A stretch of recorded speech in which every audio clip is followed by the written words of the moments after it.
CM ఉన్నప్పుడు కూడా సంఘటన ఖచ్చితంగా అరెస్ట్ చేసే వాళ్ళు ఉండవచ్చు, దాంట్లో తప్పుపట్టే అవసరం అని చెప్పి ఇప్పుడు అరెస్టులు అవన్నీ తర్వాత విషయం.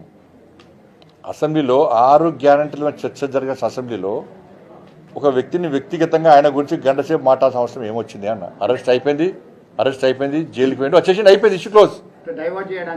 అంతే, 6 గంటలు డైవర్ట్ చేయడానికే. ఇప్పుడు ఏమైనా చర్చ ఏమైంది?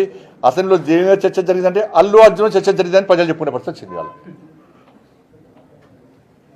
ఆ చర్చ అవసరమా అని మేము అంటున్నాం. ప్రజా సమస్యలు ఉన్నాయి, అసెంబ్లీ దేనికోసం మాట్లాడుతున్నారు ఇవాళ? ఇప్పుడు ఇష్యూ అయిపోయింది, ఇష్యూ క్లోజ్ అయిపోయింది. అరెస్ట్ చేశారు, జైలుకి పోయాడు, జైలుకి వచ్చాడు. ప్రభుత్వం చట్టం తన పని తాను చేసుకుని చెప్పి ముఖ్యమంత్రి చెప్పాడు, చట్టం తన పని తాను చేసుకున్నది అయిపోయింది. మళ్ళీ చట్టం గురించి ఈయనది మాట్లాడారు అసెంబ్లీలో అంటున్నా. అంత అవసరం ఏమొచ్చింది?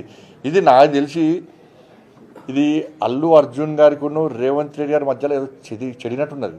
అంటే నాకైతే ఒక డౌట్ వస్తుంది అది. లేకుంటే గింత ఎందుకు వస్తుంది ఒక వ్యక్తి గురించి? అట్లా ఈరోజు చాలా మంది ఉన్నారు తెలంగాణలో.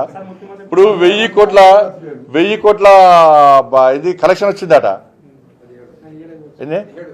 17,000 కోట్ల కలెక్షన్ వచ్చిందట. జాతీయ స్థాయిలో కూడా ఒక పేరు వచ్చింది.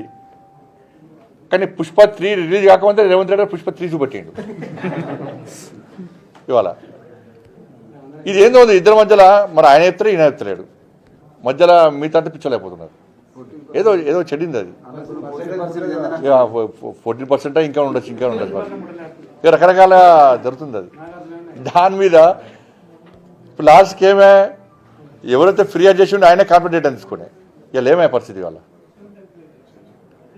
తండ్రే భర్తనే ఇలా ఫిర్యాదు రిటర్న్ తీసుకునే.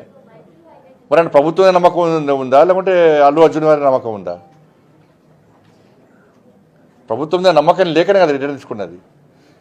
మరి నమ్మకంగా కుటుంబాన్ని కూడా నమ్మకం విశ్వాసం కుదుర్చగలిగిపోయింది ప్రభుత్వం ఇది, చేతకాని ప్రభుత్వం ఇది.